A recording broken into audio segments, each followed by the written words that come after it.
la Méditerranée, plus grande mer semi-fermée de la planète.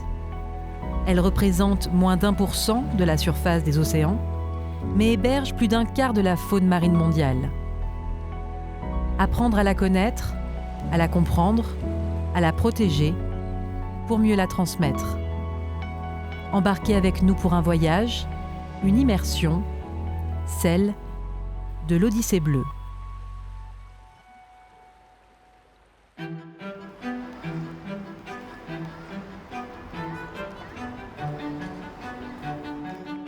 Nice, son cours Saléya, son marché aux fleurs et sa célèbre promenade des Anglais. Avec 7 km de plage, le littoral niçois attire tous les ans plus de 5 millions de visiteurs qui profitent des fameux galets de la Prom et de la douceur de la Méditerranée. Beaucoup l'ignorent, mais chaque année, au début du printemps, les plages ont le droit à leur mise en beauté.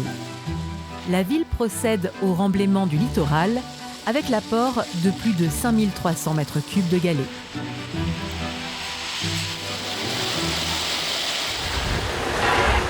Le but, c'est de lutter contre l'érosion des plages. Chaque année, on perd des galets liés à l'érosion, soit ils partent en mer loin, ils s'effritent, etc. Et du coup, pour venir compenser cette érosion, l'opération de rechargement elle est là pour ça.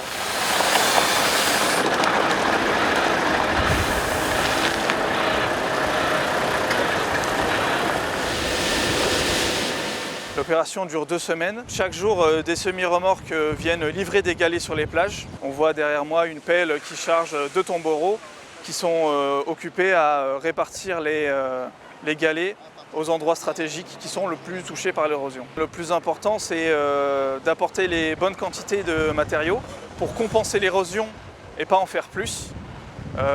Parce que si on apporte plus de matériaux, ça peut avoir des effets néfastes sur l'environnement. Et au contraire, un apport pas assez important de matériaux ne suffit pas à lutter contre l'érosion et les plages vont reculer au fur et à mesure. Sans ce remblaiement, les plages de Nice pourraient disparaître.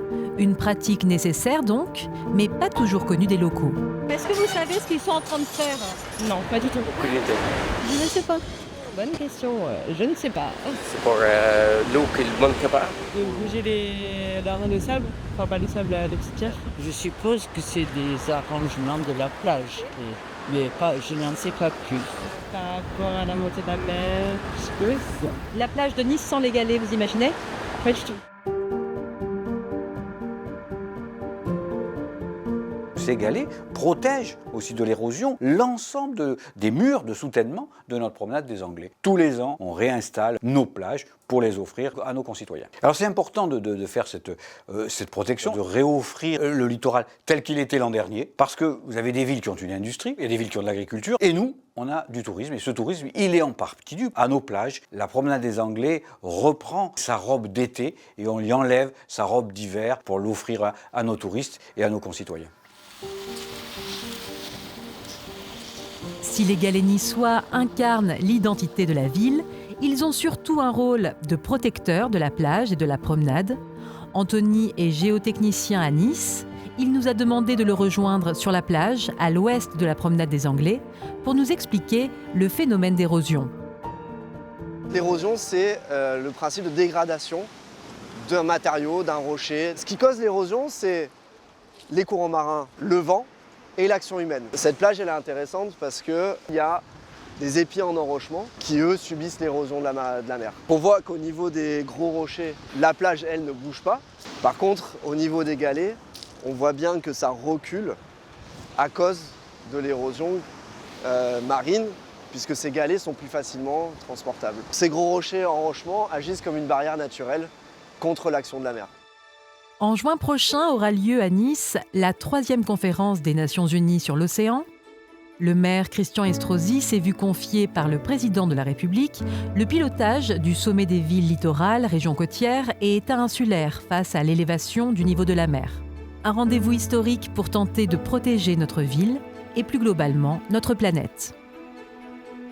Ce prochain rendez-vous, il est passionnant, d'abord parce qu'on en a envie. Toutes les décisions qui vont se prendre au niveau des présidents de la République vont devoir être appliquées progressivement au niveau local. Les premiers, en fait, c'est les villes de bordure de mer. Que faire? Comment faire? Est-ce qu'il faut lutter? Est-ce qu'il faut s'adapter? Tout cela va être abordé dans ces villes qui sont en véritable des laboratoires du changement climatique. C'est aussi ce qui est important, c'est que aussi une des premières fois qu'un congrès scientifique, plus de 2000 scientifiques, seront à côté pratiquement et au même moment que des politiques. Ils n'auront pas d'autres moyens et d'autres mesures de dire qu'ils ne savaient pas.